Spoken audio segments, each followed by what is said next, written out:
Bonjour chers frères et sœurs, je vous salue vous qui aimez l'histoire.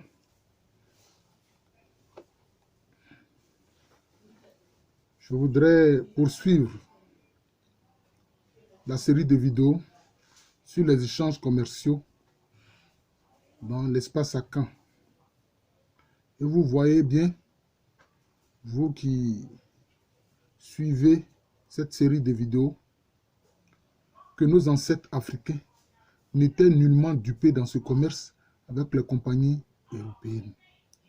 Et vous voyez bien que le monde à Caen était un espace économique intégré, commercial intégré. C'est très important. Et même, cet espace avait des relations avec le moyen Niger. Vous voyez, c'est très important.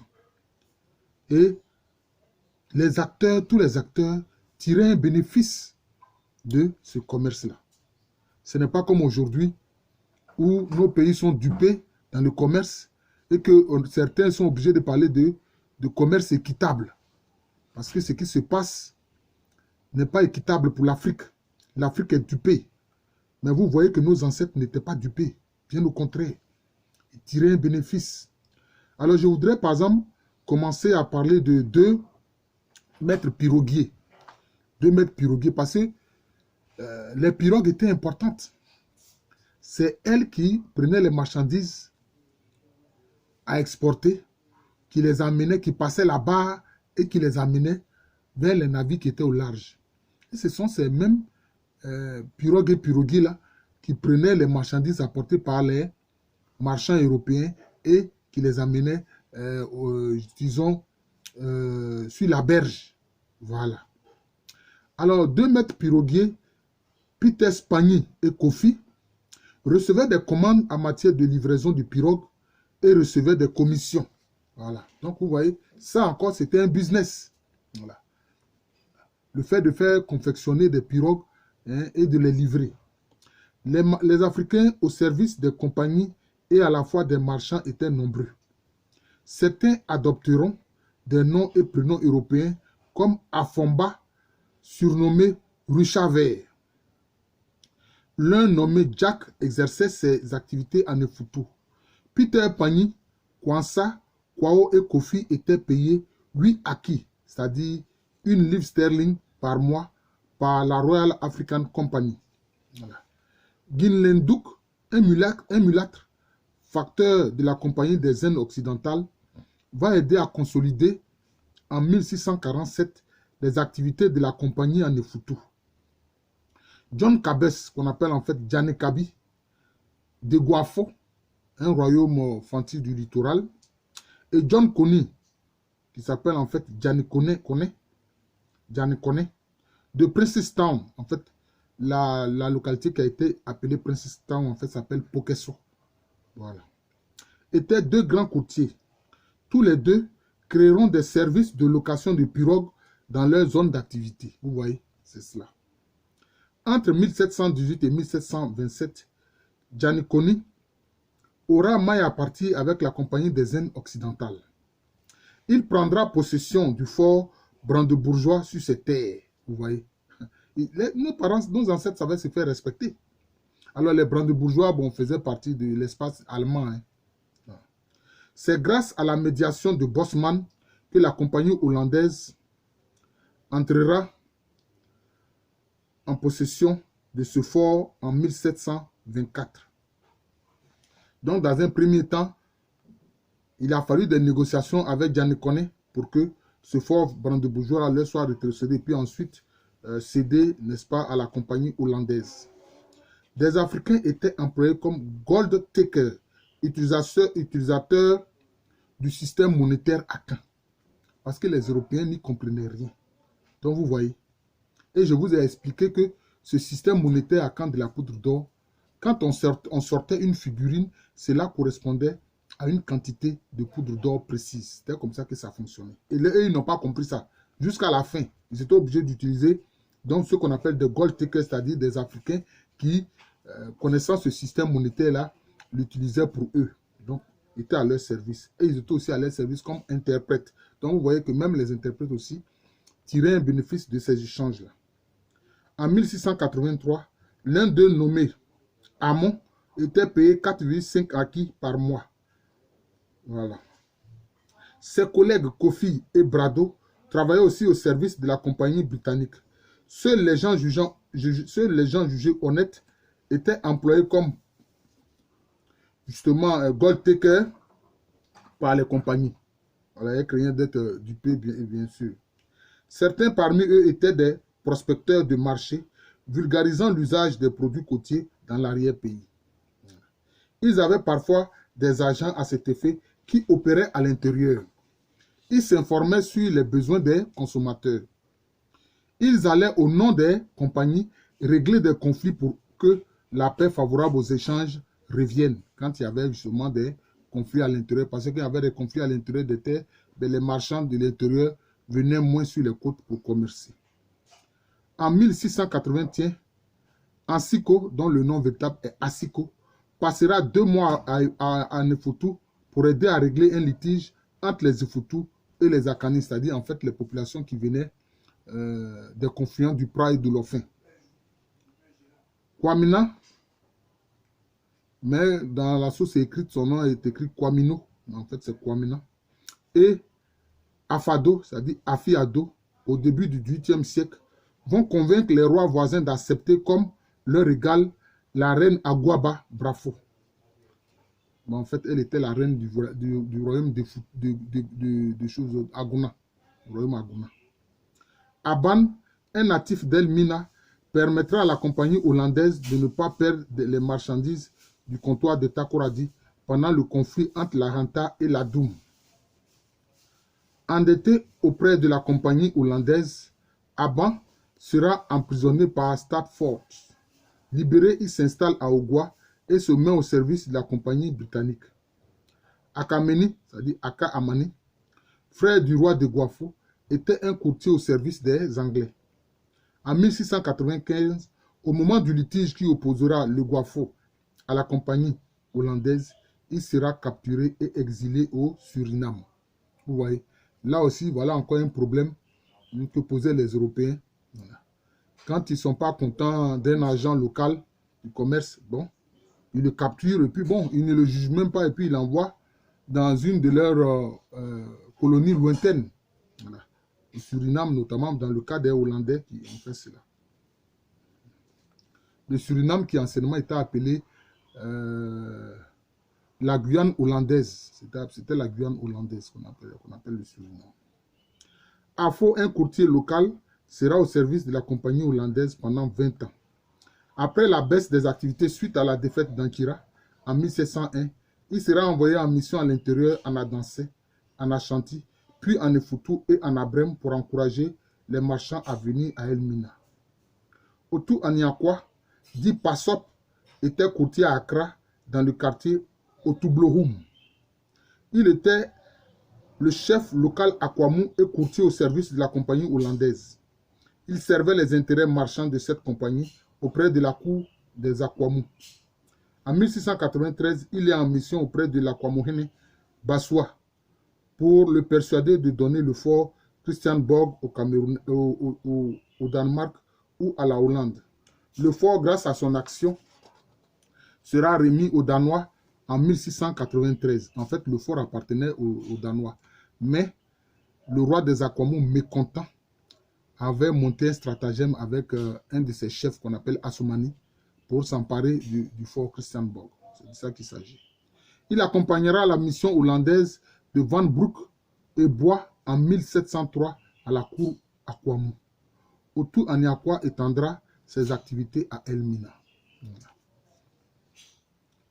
Un jour, alors que ces marchandises étaient convoyées par un de ces batafos, c'est-à-dire un de ces chefs marchands, elles sont confisquées par des marchands de bois. Il menace ces derniers de représailles qui sollicitent l'agent général anglais Sir Dalby Thomas afin qu'une issue heureuse soit trouvée à l'affaire. Les frères accroissants, John Ahenekwa, c'est-à-dire Janet Ahenekwa, et John Clansen, c'est-à-dire Janet Akronsan, ont été des courtiers importants dans le royaume de Futu entre 1640 et 1662. Ils ont même été pris pour les rois de Lefutu. Ahinekwa va décéder en 1656. Les activités commerciales des frères Akonsan seront dirigées par Akonsan jusqu'en 1662. Donc vous voyez qu'il y avait des véritables hommes d'affaires dans ce commerce-là. Vous voyez, c'est ça. Ces frères Akonsan qui ont monté justement cette affaire commerciale pour s'enrichir. Et ces frères Akonsan tiendront tête aux ambitions hollandaises. Vous voyez. Voilà. En effet, la compagnie hollandaise voulait développer plus ses activités en Eguafo, à Kankan, qu'on appelle aussi Dutch Komenda, et Mouri en Assabou au détriment de Lefoutour. C'est ce que refuseront les frères Akonsan. Ils seront soupçonnés par la compagnie hollandaise d'avoir favorisé l'implantation de la Royal African Company à Ogwa. La Royal African Company qui était justement la compagnie britannique. Ogwa qui est Cape Coast.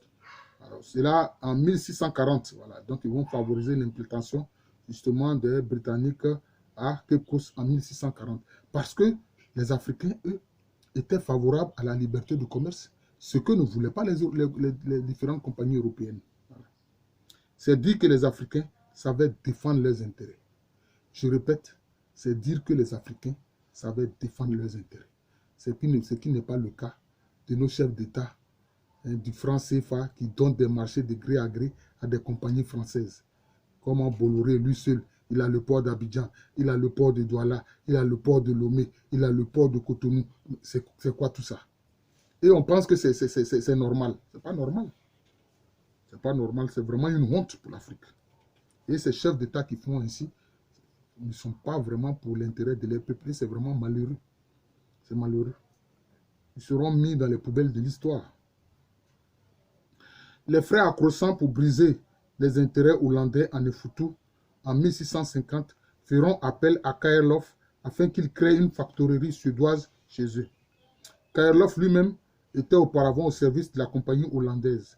Ahenekwa se permettra même en 1642 d'arrêter Fordick, un agent de Rouchaver, le gouverneur hollandais. Voilà. Parce que sans doute celui-ci avait eu peut-être une attitude malhonnête à son endroit.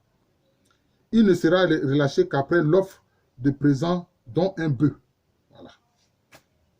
Comme je l'ai dit, nos ancêtres savaient se faire respecter. Les Européens courtisaient les frères Akonsan afin qu'ils deviennent leurs courtiers. Ils recevront à cet effet des présents en 1652. Des marchands akanais, c'est-à-dire venus des confluents du Praille de Lofin, vont demander la permission de s'établir en Efoutou pour exercer des activités commerciales. Otin Adjeyi, le leader des marchands Akan, offrira des présents aux frères Akonsan, à savoir des vêtements du Bénin, des liqueurs et 29 bénas de poudre d'or. Donc vous voyez, là aussi, il y avait aussi un commerce avec la côte des esclaves. Il y avait un commerce avec la côte des esclaves. Ce n'est pas tant comme le sujet les écrit et que reprend Kwame Yeboah Dakou que les frères Akonsan étaient plus influents que le roi de Foutou. En réalité, les frères Akonsan occasionnellement servaient de marchands au service de leur roi. D'où l'indifférence de ce dernier quand il est contacté à propos de l'arrestation de Fordick. Vous voyez. Parce qu'en fait, ils étaient soutenus par le roi de Foutou, qui était leur roi en fait. Les marchands Akane en Efoutou utilisaient les magasins des frères Akonsan qui avaient presque une position de monopole par l'étendue de leurs activités commerciales en Efoutou. Ils étaient donc courtisés par les compagnies et par les marchands de l'intérieur. Chaque compagnie allait jusqu'à proposer une once de poudre d'or par mois pour avoir les Akonsan comme courtiers. La cité des Akonsan, Ahenekwa Kourom, voyait un balai diplomatique constant des compagnies. Voilà. Ils étaient courtisés pour commercer avec ces compagnies-là.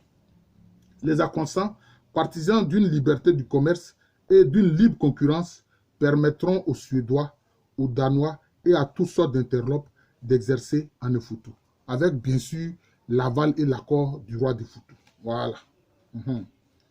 Comme ici, vous voyez là, les Africains, nos ancêtres n'étaient pas pour les monopoles commerciaux, jamais. Kaerlof, en 1658, quitte la compagnie suédoise pour la compagnie danoise et promet à Janet Akonsan d'assurer la venue de 5 navires au moins par an. En compensation de l'illégalité quant à l'arrivée des navires, Akonsan forcera les serviteurs de la compagnie danoise à travailler dans ses champs de maïs. Voilà. C'est comme s'il y a un contrat. Ils ont dit qu'ils vont faire venir au moins 5 navires par an. Et s'ils ne respectent pas le contrat, ben lui, il force les agents à travailler dans ses champs de maïs. Voilà.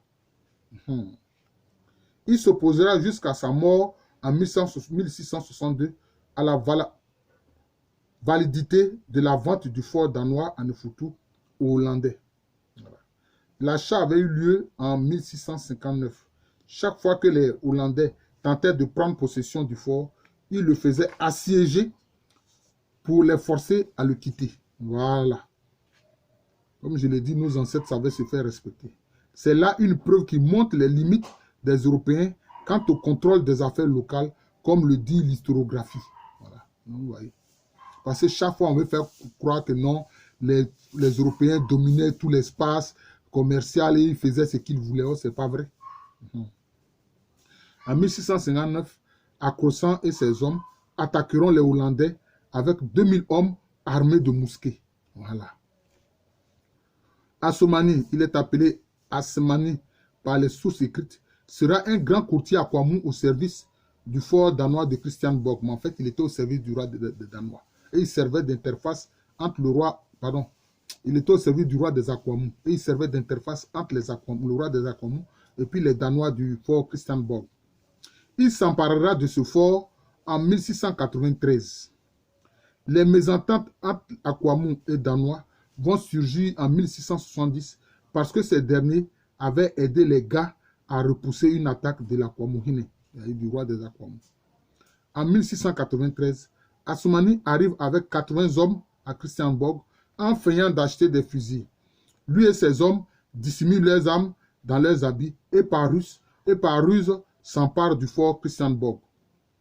Finalement, c'est contre des marchandises, de l'or et des esclaves que le roi Akwamou rétrocédera le fort aux Danois. Donc vous voyez qu'il agissait sur les ordres du roi des Akwamou. C'est ça les faits. C'est dit qu'Assoumani avait agi sur les ordres du roi des Akwamou, Bassoua.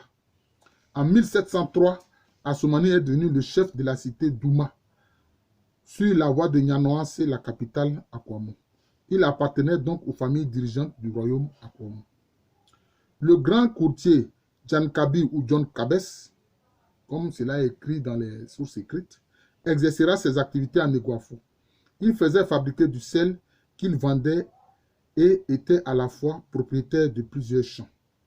Il proposait ses services de courtier aussi bien à la compagnie hollandaise qu'à la compagnie britannique. Voilà, donc c'est ça, il voulait être libre, ne pas dépendre d'une seule compagnie.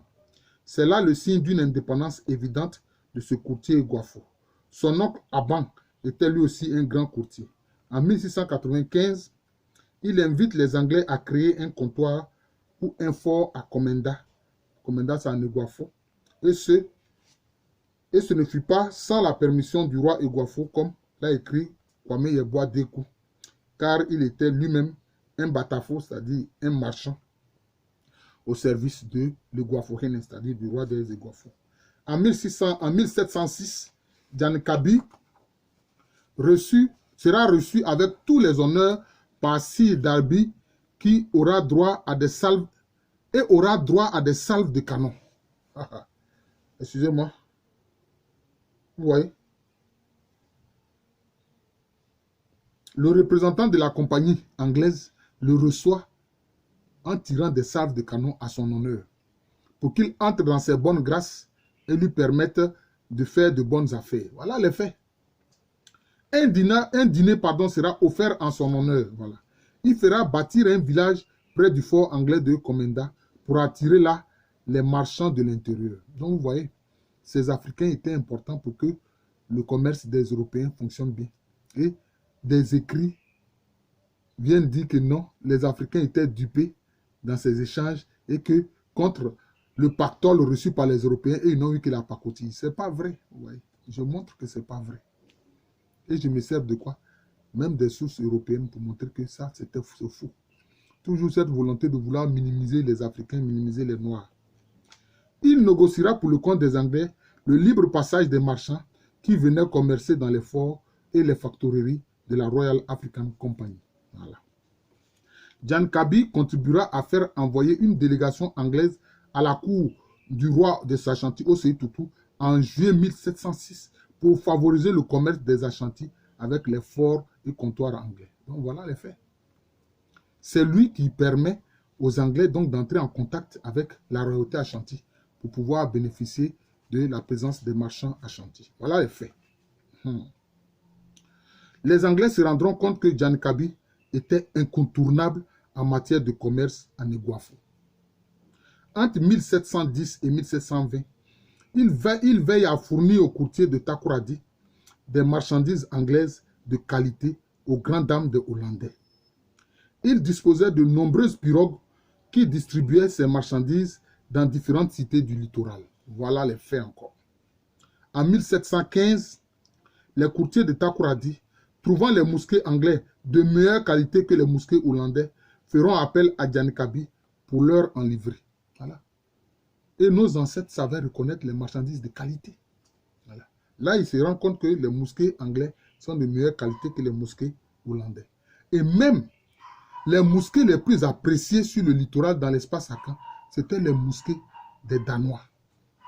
D'ailleurs, les Akans ont donné un nom spécial aux mousquets des Danois. Ils ont appelé ce mousquet-là Ananta. Ananta. Bon, en Tui, on dit Ananta. Mais en Agni, en Zemo, on dit Ananda. D'ailleurs, même, c'est devenu le nom de personnes. Il y a des gens qui s'appellent Ananda. Moi, j'ai mon propre oncle qui a un assez beau nom de Nouamou. Il s'appelle Ananda. Vous voyez. Donc, voilà les faits. Et puis après ça, on va venir dire que non, les Africains, ce sont des idiots. Ils ne comprennent rien aux affaires, ils sont dupés. Ceux qui disent ça, c'est eux qui sont idiots. Voilà. Parce qu'un idiot, c'est quelqu'un qui n'est pas intelligent. Ce n'est pas une insulte. Les marchands Ashanti et Jan Kabi se soutenaient mutuellement dans les transactions qu'ils effectuaient. Mais parfois, les Ashanti protestaient de ce que Jan Kabi achetait des esclaves et de l'ivoire moins cher à leurs marchands pour les revendre 50 fois plus cher auprès des compagnies. Évidemment, il était un intermédiaire. Ici se pose la sempiternelle question des courtiers intermédiaires. Ceux-ci avaient des magasins de stockage. Or, les Européens étaient soucieux d'avoir vite des repreneurs pour écouler leurs produits. Aussi faisaient-ils appel aux courtiers locaux. Mais l'on verra des marchands de l'intérieur s'installer peu à peu comme courtiers auprès des forts. Voilà. C'est ce que feront les marchands à Canes, c'est-à-dire ceux qui viennent des confluents de l'Offin et du Prat, notamment, que dirigeait Otin Adjei. Jan Kabi avait en outre l'avantage d'avoir des marchandises à bon prix auprès des interlopes. Alors les interlopes, ce sont les compagnies, enfin, ce sont des privés qui arment des navires pour venir faire les affaires. Mais eux, ils ne sont pas soutenus par le gouvernement. Ils ne sont pas soutenus par le gouvernement européen. Jusqu'au bout, il sera un courtier indépendant, ayant le désir de traiter avec toutes les compagnies et les interlopes, n'acceptant nullement qu'on lui dicte avec qui il doit commercer. Voilà ce que Jan Kabi a fait. C'est ça. Il n'accepte pas qu'on lui dicte avec qui il doit faire les affaires. Quand on force ici nos gouvernements à donner des marchés de gré à gré. Jan Kone, chef de Pokeso, était un grand courtier du pays Ahanta. Il sera confronté aux intrigues des Anglais et des Hollandais qui n'appréciaient pas ses relations marchandes avec les brandebourgeois, c'est-à-dire les Allemands, dont le quartier général était Pokeso. John Hawkins a rencontré Jan Kone en 1721. Il le décrit comme un homme âgé d'environ 50 ans. Le fort brandebourgeois de Fredericksborg à Pokeso sera bâti vers 1695. Donc, il va permettre aux brandebourgeois, qui sont donc des Allemands, à bâtir un fort chez lui, sur cette terre. Pour montrer son ouverture à la concurrence commerciale, il va conclure un accord en 1722 avec les Hollandais. Voilà. Il veut commercer avec tout le monde, avec les brandebourgeois, les Anglais, les Hollandais, les Danois, avec tout le monde, et avec les interlopes. Voilà. En 1711, l'on voit Jan Kone se révolter contre les méthodes autoritaires de l'ange Stockhoff, le chef de la compagnie brandebourgeoise. Jan Koné commerçait aussi avec les interlopes, d'où la colère de la Royal African Company qui avait un fort à Diskov, c'est-à-dire Nfuma, et de celle de la Compagnie des Indes occidentales qui avait un fort à Axim, le fort Saint-Antoine que les Hollandais justement ont arraché aux Portugais. Les deux compagnies lanceront une attaque conjointe en 1711 contre Jan Koné. Elles offriront des présents aux Achem, Kufo, Abrem et Adoum pour avoir leur soutien militaire. Voilà, ouais. Comme toujours, ces Européens veulent régler les problèmes par les armes, par la force. La compagnie brandebourgeoise, fraîchement prise en main par Nicolas Dubois, signera avec Jan Koné, le roi des Arantas et les principaux notables du pays des accords. L'un des points prévoyait que les Arantas fournissent des matériaux nécessaires à la réparation du fort Frederiksborg contre l'acquisition de poudre à canon et des mosquées. Un autre accord interviendra entre les Hollandais, les Anglais, les Brandebourgeois et Jan Koné pour que soient libérés les prisonniers anglais que les gens de Pokeso ont pris à Diskov. Voilà. Les Anglais et les Hollandais de leur côté s'engageaient à ne pas recruter de mercenaires dans les royaumes voisins contre Jan Koné. Voilà. Parce qu'ils ont compris. Jan Koné, on ne peut pas faire de lui ce qu'on veut parce qu'il avait les moyens de se défendre. Voilà. Jan Koné, grâce à ses affaires avec les interlopes, obtenait des marchandises de bonne qualité à des prix défiant toute concurrence. En 1721, il parviendra à réduire de 20% les prix des produits européens à Pokeso. Alors voilà. Donc, ainsi, ça va attirer beaucoup de marchands à Pokeso. À cette époque, de nombreux marchands de l'intérieur viendront vendre leurs produits à Jan Koné. Voilà la réalité. Quand le mulâtre Bosman et le sergent emprisonnent en 1715 le facteur en chef du fort Frederiksborg, Jan Koné les faut aussi mettre en prison et prend en main la gestion du fort. Donc vous voyez, c'est ça les faits. Au moment où Nicolas Dubois rentrait en Europe, Jan Koné, qui aura la charge de surveiller les forts brandebourgeois, lui recommandera de demander au directeur de la compagnie brandebourgeoise d'être plus actif dans la défense des intérêts de sa compagnie en Côte de l'Or. En décembre 1716, Jan Koné démet de leurs fonctions tous les employés du fort Frederiksborg, ne laissant en place que le commandant et le sergent en charge du fort. Vous voyez. Voilà ce que Jan Koné a fait. L'histoire de Jan Koné déjà permet de dire que les Européens ne faisaient pas ce qu'ils voulaient dans ces échanges commerciaux avec les Africains. Voilà les faits. Après l'expiration de la période de grâce de 6 mois, étant donné que les forts brandebourgeois n'étaient plus suffisamment ravitaillés en marchandises, Jan Koné, en novembre 1717, fait part de son intention de vendre les forts au plus offrant. Voilà. Bien que la Compagnie des Indes occidentales rachète les 3 forts brandebourgeois, Jan Koné s'oppose au transfert du fort Frederiksborg, arguant qu'il se trouve sur ses terres et donc ne peut être vendu sans sa permission. Voilà, je vais m'arrêter là. Donc vous avez vu l'action de Jan Koné, qui est un Aranta, qui était courtier, qui était un chef local. Comment il a défendu ses intérêts et comment il a fait en sorte que les prix même baissent, parce que les prix des marchandises baissent, parce qu'il permettait aux interlopes, ces compagnies privées qui n'étaient pas soutenues par les gouvernements européens, par des gouvernements européens, de pouvoir vendre tranquillement les marchandises. Cela faisait baisser les prix. Vous voyez. Donc c'est ça l'histoire de Jan Koné. Et voilà, donc je suis heureux d'avoir pu présenter aussi ce grand ancêtre africain qui a fait respecter ses intérêts commerciaux sur la côte vis-à-vis des compagnies européennes. Je vous remercie. Je suis le professeur Alou Kwame René. Il y a beaucoup à dire sur ces échanges commerciaux dans l'espace Akan. Voilà, il y a beaucoup à dire. Donc nous allons poursuivre ces vidéos-là. Et je pense que les étudiants qui font des recherches sur les questions commerciales avec les Européens, ils ont intérêt à regarder cette série de vidéos-là sur les échanges commerciaux dans l'espace Arcan. Bon, ceux qui ne s'intéressent pas à cet aspect-là, peut-être vont vont moins regarder cette série de vidéos sur les échanges dans l'espace Akan. Mais je pense que c'est très important. Donc, je suis le professeur Alou Kwame René. J'enseigne à l'université Félix Houphouët-Boigny, au département d'histoire de cette université-là, qui se trouve à Abidjan, dans le quartier de Cocody. Abidjan est une ville de la Côte d'Ivoire, un pays situé en Afrique de l'Ouest. Merci et bonne journée à tous.